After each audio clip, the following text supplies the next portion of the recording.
Malam itu hujan deras mengguyur kota tua. Kilat sesekali membelah langit dan menerangi rumah kos yang kini semakin mencekam.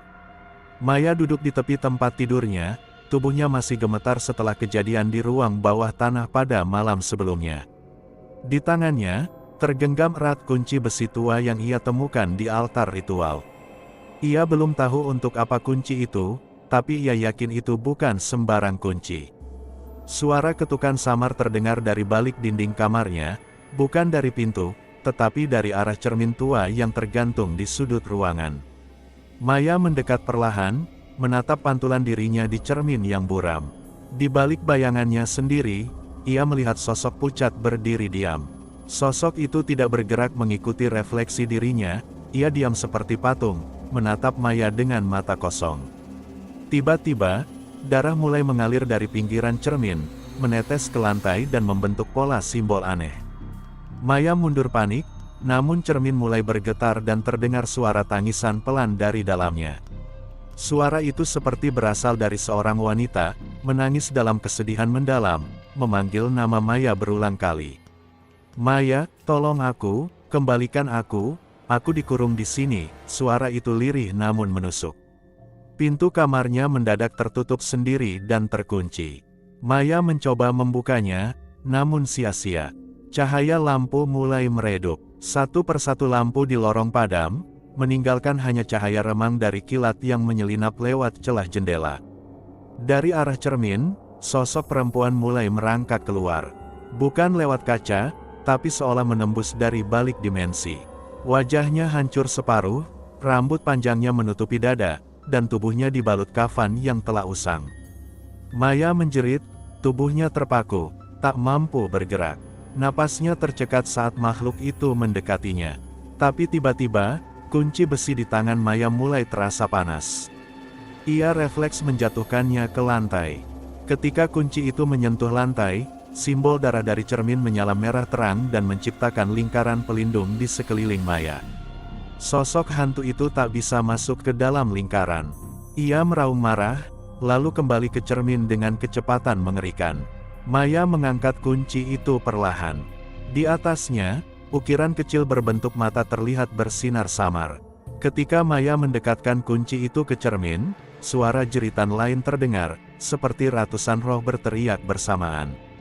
Retakan mulai muncul di permukaan cermin. Dari balik retakan, terlihat puluhan wajah menderita, terperangkap. Maya menyadari bahwa cermin itu adalah semacam penjara bagi roh-roh yang menjadi korban ritual masa lalu. Ia bertekad menghancurkannya. Dengan penuh tenaga, ia mengayunkan kunci itu ke cermin. Cermin pecah menjadi ratusan serpihan. Tapi dari serpihan itu, muncul angin gelap yang menyapu seluruh kamar. Dalam badai hitam itu, Maya melihat sekilas bayangan orang-orang yang ia kenal, penghuni kos lama, pemilik rumah, bahkan ibunya sendiri. Semua berbisik padanya, "Maya, selesaikan yang kami mulai, buka pintunya, buka kebenarannya." Angin berhenti seketika, kamar kembali sunyi. Semua pecahan cermin lenyap, menyisakan hanya kunci di tangan Maya. Napas Maya tersengal, ia terduduk di lantai, matanya memandang langit-langit yang kini dipenuhi noda darah berbentuk mata. Ia mengerti. Ini bukan hanya tentang rumah kos tua. Ini tentang sesuatu yang lebih dalam, kutukan kuno yang melibatkan keluarganya sendiri. Maya membuka laci meja tua dan menemukan lembaran-lembaran jurnal tua milik ibunya yang pernah tinggal di rumah itu puluhan tahun lalu. Dalam jurnal itu, tertulis tentang gerbang kedua, yang hanya bisa dibuka dengan darah keturunan asli. Maya menyadari, dirinya adalah keturunan yang dimaksud. Darahnya adalah kunci. Ia menatap jendela, hujan masih turun deras. Namun suara dari dalam rumah semakin ramai, langkah kaki, bisikan, tangis, dan tawa menyeramkan. Maya memegang kunci erat-erat. Ia tahu, malam ini belum berakhir. Ia berdiri, menatap lorong gelap yang mengarah ke ruang tengah. "Kalau memang ini takdirku," bisiknya, "aku akan buka gerbang itu dan mengakhiri semuanya." Malam itu, langit kota lama kembali diselimuti mendung kelabu. Rintik hujan menyapu genteng rumah kos Maya, menimbulkan irama yang tak beraturan seperti bisikan rahasia dari alam gaib. Maya duduk diam di kamar, memandangi cermin besar yang tergantung di dinding seberang tempat tidurnya. Cermin itu tampak lebih tua dari seluruh isi rumah, dengan bingkai kayu jati ukir yang warnanya sudah memudar. Sejak ia menemukan buku tua berjudul Gerbang Kedua, cermin itu seolah memiliki nyawa. Kadang bayangannya bergerak sendiri, kadang muncul sosok lain di belakang pantulan wajahnya. Maya menggenggam kunci besi tua yang ditemukan di bawah papan lantai. Ia tahu, kunci itu berhubungan dengan sesuatu yang tersembunyi, kemungkinan besar di balik cermin. Saat jarum jam menunjukkan pukul 2 pagi, hawa dingin menyusup ke kamar meski semua jendela tertutup rapat. Lilin yang ia nyalakan tiba-tiba padam, menyisakan bau gosong dan ketakutan. Cermin itu mulai berembun dari dalam. Bayangan samar seorang wanita berbaju pengantin kuno muncul di balik kabutnya, wajahnya remuk separuh dan mata bolong menghitam. Maya mundur, menahan napas. Tapi bayangan itu justru menyeringai. Dari cermin terdengar suara berbisik lirih, seperti suara dari dalam sumur, "Kau sudah membuka gerbang pertama." Tanpa peringatan, cermin bergetar hebat dan retakan mulai merambat dari sisi kanan atas. Udara di kamar berubah pekat, bau tanah kuburan tercium jelas. Suara tangisan perempuan terdengar samar dari balik cermin. Bukan satu suara, melainkan banyak. Mereka seperti terperangkap di dalam, meminta dibebaskan. Maya akhirnya memberanikan diri mendekat. Ia menempelkan kunci ke bagian bawah bingkai cermin dan mendapati sebuah lubang kecil tersembunyi di balik ukiran. Saat kunci diputar, suara keras seperti jeritan terdengar. Cermin itu terbuka perlahan seperti pintu rahasia, menampakkan lorong gelap yang berujung ke ruang kosong penuh kabut. Langkah Maya ragu saat melewati ambang cermin. Begitu ia melangkah masuk, cermin menutup sendiri di belakangnya. Cahaya lilin terakhir padam. Ia terjebak. Lorong itu dingin dan lembab. Dindingnya dipenuhi goresan kuku, nama-nama orang yang sepertinya pernah hilang di rumah kos ini. Semuanya dalam bahasa Latin kuno. Di ujung lorong, Maya menemukan sebuah ruangan gelap dengan meja bundar di tengahnya. Di atas meja, 7 lilin merah menyala dengan nyala yang tak biasa, api mereka seolah hidup. Di sekeliling meja, 7 kursi kosong, tapi bayangan gelap tampak duduk di sana. Wajah mereka tak terlihat, hanya kain kafan lusuh yang melilit. Tiba-tiba, salah satu sosok berdiri. Dari balik kain kafan, suara berat menggema, "Kau pembuka gerbang. Kau harus memilih." Maya gemetar. "Memilih apa?" tanyanya dengan suara nyaris tak terdengar. Sosok itu mengangkat tangannya, menunjuk 2 benda di atas meja, sebuah cermin kecil bulat, dan sebuah pisau kuno berkarat. Nyawa atau jiwa? Maya merasa dunia berputar. Pisau itu tampak haus darah, sementara cermin memantulkan wajahnya, namun bukan wajahnya yang sebenarnya, melainkan versi dirinya yang hancur, dengan mata hitam dan senyum mengerikan. Suara-suara mulai menggema di kepala Maya, suara orang-orang yang pernah tinggal di rumah kos itu. "Kami pernah memilih. Kami memilih salah." Dalam kepanikan, Maya memilih untuk memecahkan cermin kecil itu. Suara ledakan gaib menggema. Para sosok kafan menjerit dan menghilang satu persatu. Tapi pisau berkarat itu kini melayang ke udara, meluncur ke arah Maya, menancap di lantai tepat di depannya. Darah hitam merembes dari kayu. Dari lantai, tubuh setengah hancur muncul. Seorang wanita muda dengan mata bolong dan mulut menjahit, merangkak perlahan. Di dadanya tertulis, "Pemilih sebelummu." Maya berlari ke belakang, mencoba mencari pintu keluar, tapi ruang itu berubah menjadi labirin. Dinding bergeser sendiri, dan suara tangisan kembali terdengar. Tiba-tiba, sebuah tangan kecil mencengkeram pergelangan kakinya dari lantai. Anak kecil dengan wajah hangus muncul dari lubang di tanah. "Ibu, di mana ibu?" Maya menjerit, berusaha melepaskan diri. Ia menendang sosok kecil itu dan berlari, tak tahu ke arah mana. Nafasnya mulai habis, keringat dingin bercucuran. Di ujung lorong, ia melihat cahaya samar. Ia mengejarnya, berharap itu jalan keluar. Tapi cahaya itu berasal dari kamar kosnya sendiri. Ia terlempar kembali ke kamarnya lewat cermin, terhempas ke lantai. Cermin menutup otomatis, lalu retak seluruhnya dan jatuh hancur berkeping-keping. Napas Maya terengah. Kamar itu gelap, tapi normal. Tak ada suara, tak ada bayangan. Tapi ia tahu, sesuatu telah berubah. Di meja kecil, pisau berkarat yang tadi ia lihat kini tergeletak diam. Bagaimana bisa, ia tidak membawanya keluar dari lorong. Ia meraih pisau itu dengan tangan gemetar. Ukiran di gagangnya berubah, kini bertuliskan namanya, Maya Putri, pembuka gerbang kedua. Tubuhnya lemas. Ia ingin percaya semua itu hanya mimpi. Tapi darah hitam yang mengalir dari mata cermin membuktikan sebaliknya. Lilin yang padam tadi kini menyala sendiri. Apinya biru, dan bayangan 7 pocong tampak berkumpul lagi di pojok kamar.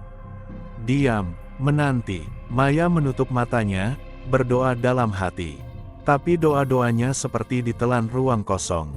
Ia tahu, tak ada jalan kembali setelah membuka gerbang kedua. Dan di kejauhan, dari balik bayangan, suara wanita tua kembali terdengar, "Gerbang ketiga menunggumu, anakku." Malam itu, hujan deras mengguyur kota tua tempat rumah kos Maya berdiri. Petir menyambar sesekali, menerangi lorong-lorong yang sepi dan dinding berlumut yang dingin. Maya baru saja selesai membersihkan ruang depan dan menyiapkan kopi hangat untuk menenangkan pikirannya. Tapi perasaannya masih tak tenang sejak pengalaman di dunia cermin beberapa hari lalu. Ia duduk di kursi rotan tua, menatap tangga tua yang menuju lantai atas. Lantai yang konon tidak pernah dihuni oleh siapapun sejak rumah itu dibangun. Kata ibu kos, lantai 2 disegel karena struktur kayunya rapuh. Tapi Maya mulai curiga karena setiap malam ia selalu mendengar langkah kaki berat berjalan perlahan di atas. Langkah itu selalu dimulai tepat pukul 2 dini hari, menggetarkan langit-langit dan membuat debu beterbangan dari selapapan. Penasaran, Maya memutuskan untuk merekam suara itu dengan ponselnya. Ia meletakkan ponsel di lantai bawah, tepat di bawah titik yang paling sering berbunyi. Ketika pagi datang, Maya memutar rekamannya. Suaranya jelas, suara langkah kaki, lalu suara seretan seperti benda berat yang ditarik, dan akhirnya, suara tangisan anak kecil. Jantung Maya berdebar keras. Ia menelusuri rekaman itu berkali-kali, memastikan itu bukan suara dari luar. Malam harinya, Maya menyiapkan senter, kain panjang, dan kunci cadangan yang pernah ditemukan di laci meja ruang makan, kunci yang ia curigai bisa membuka pintu atas. Saat jam menunjukkan pukul 1.50, ia berdiri di depan tangga. Listrik tiba-tiba padam, menyisakan hanya cahaya lilin yang bergetar di meja dekatnya. Dengan senter di tangan, Maya mulai menaiki anak tangga satu persatu. Suara kayu tua yang berderit terdengar menyesakkan. Sesampainya di depan pintu atas, ia mencoba kunci tua itu. Dengan sedikit tekanan, kunci berputar, pintu berhasil dibuka. Bau apek dan busuk langsung menyeruak, seolah ruangan itu tidak pernah dibuka selama puluhan tahun. Dengan hati-hati, Maya melangkah masuk. Lantai 2 hanya terdiri dari satu lorong panjang dengan 3 pintu di sisi kiri dan 1 jendela kecil di ujung. Dindingnya lembab dan catnya mengelupas. Tapi yang paling aneh, di lantai penuh debu itu terdapat jejak kaki kecil dan telanjang yang seolah baru saja melintas. Maya mengikuti jejak itu, yang mengarah ke pintu paling ujung. Terdengar suara berbisik dari balik pintu, seperti suara anak kecil sedang menyanyikan lagu Nina Bobo. Tangan Maya bergetar saat memutar gagang pintu. Saat pintu terbuka, tak ada siapapun, hanya sebuah kamar gelap dengan kasur tua dan boneka kayu duduk di pojokan. Boneka itu terlihat sangat kuno, matanya terbuat dari kaca hitam yang kusam, dan mulutnya terbuka setengah. Tiba-tiba boneka itu bergerak sedikit, seperti condong ke depan. Maya mundur, tapi suara di belakangnya membuatnya membeku. "Jangan ganggu adik," suara wanita tua yang berat dan serak, terdengar tepat di belakang telinganya. Ketika Maya berbalik, tak ada siapa-siapa. Tapi pintu kamar di sebelahnya kini terbuka sendiri, dan dari dalam keluar suara langkah kaki basah menyeret. Maya menyentuh ruangan itu, dan mendapati sosok wanita berkain kafan kotor duduk bersandar di pojok, menatap ke arahnya tanpa mata. Maya mundur perlahan, tapi boneka di kamar sebelumnya kini berdiri dan menatapnya dari pintu. Dalam kepanikan, Maya melarikan diri ke ujung lorong dan mencoba membuka jendela kecil untuk kabur. Tapi jendela itu terkunci dan dipaku dari luar. Saat ia berbalik, sosok berkain kafan itu kini berdiri hanya beberapa langkah darinya. Di belakangnya, boneka kayu berjalan pelan dengan bunyi kaki bergeser di lantai. Maya menjerit dan mendorong pintu kamar ketiga. Di dalamnya hanya ada cermin pecah, dan di bayangannya ia melihat dirinya berdiri bersama 7 pocong di belakangnya. Napas Maya terputus-putus. Ia menutup mata dan membaca doa sekuat tenaga. Saat membuka mata, semua sosok itu menghilang. Tapi lantai 2 terasa semakin dingin dan berat, seperti ada sesuatu yang menekan dadanya. Ia mencoba turun kembali, tapi tangga sudah tertutup oleh jeruji kayu yang tidak ada sebelumnya. Di bawah, terdengar suara penghuni rumah kos lain memanggil-manggil namanya, namun suaranya terdengar jauh dan bergema. Maya berjalan kembali ke kamar pertama, mencari jalan keluar. Tapi ruangan itu kini berubah bentuk, lebih besar, lebih gelap, dan tidak memiliki pintu keluar. Boneka kayu kini berdiri di tengah ruangan, dan dari mulutnya terdengar suara tangisan anak kecil. Tiba-tiba lantai di bawah kaki Maya ambruk, dan ia jatuh ke lorong gelap yang penuh dengan tangan-tangan putih yang menjulur dari dinding. Ia berteriak sekuat tenaga, hingga akhirnya ia terbangun di lantai ruang tamu dengan napas tersengal, semua tampak seperti mimpi. Tapi tangannya masih menggenggam boneka kayu itu. Dan dari lantai atas, suara langkah kaki kecil masih terdengar, menyusuri lorong yang tak pernah dihuni manusia hidup. Maya terbangun di sudut ruangan atas dengan napas terengah-engah. Ia tidak ingat bagaimana bisa tertidur, padahal sebelumnya ia panik melihat cermin dengan pantulan 7 pocong di belakangnya. Ruangan tampak berbeda, udara menjadi lebih lembab, dan dinding-dindingnya berdenyut seperti jantung yang memompa darah. Aroma busuk memenuhi udara. Ketika ia bangkit, ia menyadari bahwa cermin besar tadi kini sudah retak-retak. Tapi bukan retak biasa, dari celah retakan itu menetes darah segar, seperti dindingnya berdarah. Maya melangkah perlahan keluar kamar, tapi tangga yang tadi ia lewati untuk naik sudah menghilang. Yang ada hanyalah lorong sempit yang melingkar ke bawah, gelap dan penuh bisikan. Suara bisikan memanggilnya, memanggil dengan lirih, "Maya, pulanglah, mereka menunggumu." Maya merasa tubuhnya ringan, seperti ditarik oleh sesuatu yang tidak terlihat. Tapi ia tetap mencoba melangkah dengan hati-hati, menelusuri lorong itu. Dinding-dinding lorong dipenuhi coretan dalam bahasa kuno, dan setiap langkah Maya membuat lantai mengerang seperti makhluk hidup yang kesakitan. Tiba-tiba, dari balik dinding, muncul tangan-tangan pucat yang mencakar udara, mencoba meraih tubuh Maya. Ia menjerit, mundur sambil menggenggam liontin pemberian almarhum ibunya. Liontin itu bersinar redup, seperti bereaksi terhadap energi jahat di sekitar. Cahaya kecil itu membuat tangan-tangan itu mundur, seolah terbakar oleh kekuatan suci. Maya terus berjalan hingga sampai pada sebuah tangga spiral yang seolah tidak pernah berakhir. Tangga itu melingkar ke bawah, jauh ke dalam perut rumah itu. Ia memegang pagar tangga yang dingin seperti es, lalu mulai menuruni anak tangga satu demi satu. Setiap langkah menimbulkan gema yang tak masuk akal, seolah suara langkahnya tidak hanya miliknya. Di tengah-tengah tangga, terdengar suara langkah lain, pelan tapi konsisten, menyusul dari atas. Maya menengok ke belakang dan melihat sesosok pocong hitam, wajahnya tidak terlihat karena kain kafan yang menutup seluruh tubuhnya. Sosok itu berdiri diam, tapi makin lama makin dekat. Panik, Maya mempercepat langkahnya. Tapi tangga itu seperti bermain dengan pikirannya, semakin ia turun, semakin tangga itu bertambah panjang. Napasnya terengah, lututnya mulai lemas. Tapi ia tidak berani berhenti.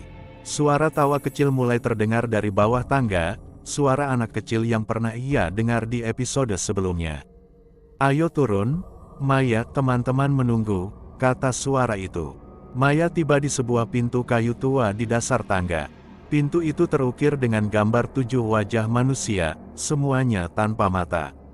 Ia ragu membukanya, tapi suara di belakangnya makin keras, dan langkah pocong di atas tangga semakin dekat.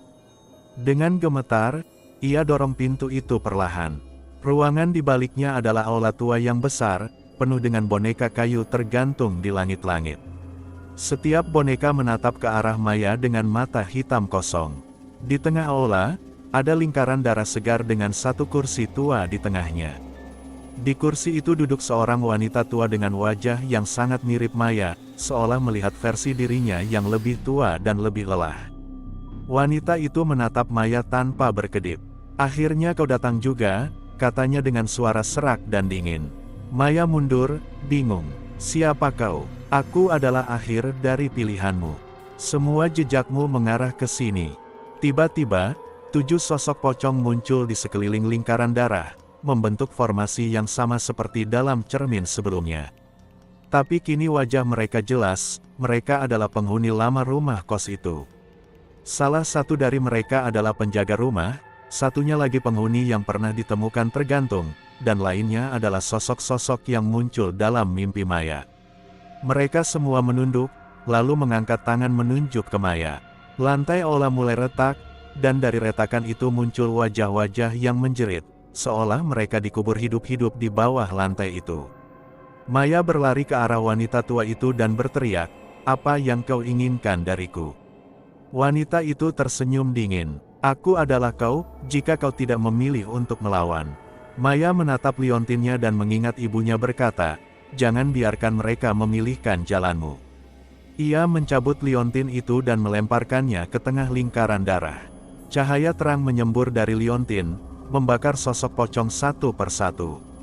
Aula berguncang hebat, boneka-boneka jatuh dari langit-langit dan pecah seperti keramik. Jeritan memenuhi udara, wanita tua itu memudar, meninggalkan bayangan samar dari wajah Maya yang tenang dan damai, seolah sebuah kemungkinan yang batal terjadi. Maya terbangun kembali di lantai atas rumah kos. Tangga kembali muncul, dan suara hujan terdengar dari luar. Tapi kini rumah itu terasa lebih kosong, dan lebih tenang. Tapi sebelum ia melangkah turun, Maya melihat satu boneka kayu kecil di ujung tangga. Boneka itu tersenyum padanya. Malam itu, suasana di rumah kos tua semakin mencekam. Angin malam berhembus kencang membawa aroma busuk yang tak bisa dijelaskan. Maya berdiri di depan cermin kamar kontrakannya, melihat bayangan pucatnya yang mulai terlihat berbeda, mata yang tadinya biasa kini menyimpan kedalaman gelap penuh ketakutan. Di luar jendela, suara rintik hujan mulai turun perlahan. Namun yang paling menakutkan bukan hujan, melainkan suara langkah kaki berat di lorong sempit yang sudah lama kosong. Maya mengernyit, mencoba menenangkan diri, tapi hatinya terus berdetak cepat, seolah sesuatu mendekat. Lampu di kamar berkedip-kedip, menciptakan bayangan yang menari-nari di dinding. Tiba-tiba, terdengar suara bisikan halus dari sudut kamar, memanggil namanya. "Maya, Maya!" Suara itu bergema dengan nada menyeramkan. Maya merasakan bulu kuduknya berdiri, dan langkahnya pun menjauh dari cermin, mencoba mengabaikan suara tersebut. Namun bisikan itu berubah menjadi tawa getir yang memenuhi ruangan, membuat udara terasa semakin dingin. Maya berbalik dan melihat sosok samar mengenakan kain kafan berdiri di sudut kamar, wajahnya tertutup, hanya terlihat mata merah menyala yang menatapnya tajam. Dengan napas tercekat, Maya mencoba membuka pintu kamar, tapi terkunci dari luar. Jantungnya berdegup kencang saat ia mengetuk dan berteriak meminta tolong. Tidak ada jawaban, hanya suara langkah yang semakin mendekat dan suara kain kafan terseret di lantai. Di lorong, 7 pocong muncul berdiri berjajar, membentuk barisan kaku dengan wajah-wajah mengerikan yang perlahan membuka mulut mereka, mengeluarkan suara jeritan tanpa suara yang menusuk telinga. Mereka bergerak pelan menuju kamar Maya, membawa hawa dingin yang menusuk sampai ke tulang. Maya berlari ke jendela, mencoba membuka dan melompat ke bawah, tapi jendela itu tiba-tiba tertutup rapat oleh tangan-tangan putih pucat yang muncul dari kegelapan. Ia berteriak histeris, tapi tak ada yang mendengar. Di tengah kepanikan, Maya meraih kotak kecil yang selalu dibawanya. Isinya adalah jimat dan mantra pelindung yang dia pelajari dari orang tua. Dengan tangan gemetar, dia mengeluarkan mantra itu, berharap bisa mengusir makhluk halus yang mengurungnya. Namun, saat mantra itu keluar dari bibirnya, pocong-pocong itu malah tersenyum mengerikan. Wajah mereka berubah menjadi lebih menyeramkan, kain kafan yang menutupi mereka mulai menghitam dan berlumuran darah kering. Maya merasakan sesuatu menyentuh bahunya, dan ketika dia berbalik, sosok wanita berbaju putih dengan wajah penuh luka berdiri di belakangnya. Wanita itu berbisik, "Kau tak bisa lari dari kutukan ini, Maya. Rumah ini sudah memilihmu." Seketika, ruangan berubah menjadi gelap gulita. Semua suara hilang kecuali detak jantung Maya yang berdetak keras. Dia merasakan dingin yang menusuk hingga ke tulang dan bayangan-bayangan pocong yang bergerak semakin dekat. Maya jatuh terduduk, air matanya bercampur dengan keringat dingin. Dia sadar, malam ini bukan hanya tentang bertahan hidup, tapi juga tentang menghadapi kegelapan yang sudah lama membayangi rumah kos itu.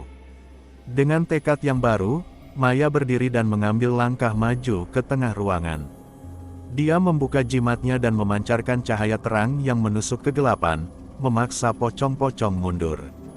Namun, cahaya itu juga mengungkap sebuah pintu rahasia di balik lemari tua. Pintu itu terbuka perlahan, mengeluarkan aroma tanah basah dan suara bisikan dari dalamnya. Maya menatap pintu itu dengan rasa takut tapi juga penasaran. Dia tahu, jawabannya ada di balik pintu tersebut. Dengan berani, dia melangkah masuk ke lorong gelap yang berliku. Lorong itu penuh dengan lukisan-lukisan wajah mayat yang mengerikan. Mata mereka seolah mengikuti setiap langkah Maya. Suara-suara mengerikan bergema di setiap sudut, membuat bulu kuduknya meremang. Di ujung lorong, sebuah altar berdiri dengan tumpukan kain kafan basah darah dan sebuah boneka kayu tua yang tampak hidup. Boneka itu menatap Maya dengan senyum jahat. Tiba-tiba, boneka itu bergerak sendiri, mengangkat tangan kecilnya dan menunjuk ke arah Maya. Seketika itu pula, pocong-pocong muncul dari dinding lorong, mengelilingi altar dan mulai bernyanyi dengan suara serak yang membuat kepala Maya sakit. Maya menutup telinganya, berusaha fokus pada mantra pelindung yang dia pelajari. Cahaya dari jimatnya semakin kuat dan mulai meredam suara-suara mengerikan itu. Namun, satu pocong berbeda muncul dari bayang-bayang. Wajahnya berlumuran darah dan matanya menyala merah menyala. Ia bergerak cepat menuju Maya. Dengan refleks, Maya mengayunkan jimatnya dan menyentuh pocong itu. Tubuh pocong itu langsung terbakar oleh cahaya, mengeluarkan jeritan kesakitan yang menggetarkan seluruh ruangan. Pocong lain mulai berteriak dan mundur, namun mereka tidak lenyap. Sebaliknya, mereka berteriak memanggil entitas gelap yang semakin kuat dari dalam lorong. Maya tahu dia harus segera keluar dari lorong itu sebelum semuanya terlambat. Dengan napas tersengal, dia berlari menuju pintu keluar. Saat dia hampir mencapai pintu, sosok wanita berbaju putih itu muncul lagi, menutup jalan keluar dengan senyum menyeringai. "Kau tak akan pernah bebas, Maya." Maya mengangkat jimatnya satu kali lagi dan mengucapkan mantra terakhir dengan penuh keberanian. Cahaya terang meluap dari jimat dan menelan wanita itu dan semua pocong. Ketika cahaya meredup, Maya terjatuh ke lantai. Lorong gelap itu berubah menjadi terang dan sunyi. Tidak ada lagi pocong atau wanita berhantu. Maya keluar dari lorong dengan tubuh gemetar, tapi hatinya penuh harapan. Malam itu, dia berhasil mengusir kegelapan yang selama ini membelenggunya. Namun, saat dia menutup pintu lorong itu, suara bisikan halus kembali terdengar, "Kau belum bebas, Maya." Maya menatap pintu itu, tahu bahwa perjuangannya belum selesai, tapi malam itu dia menang, setidaknya untuk sementara waktu.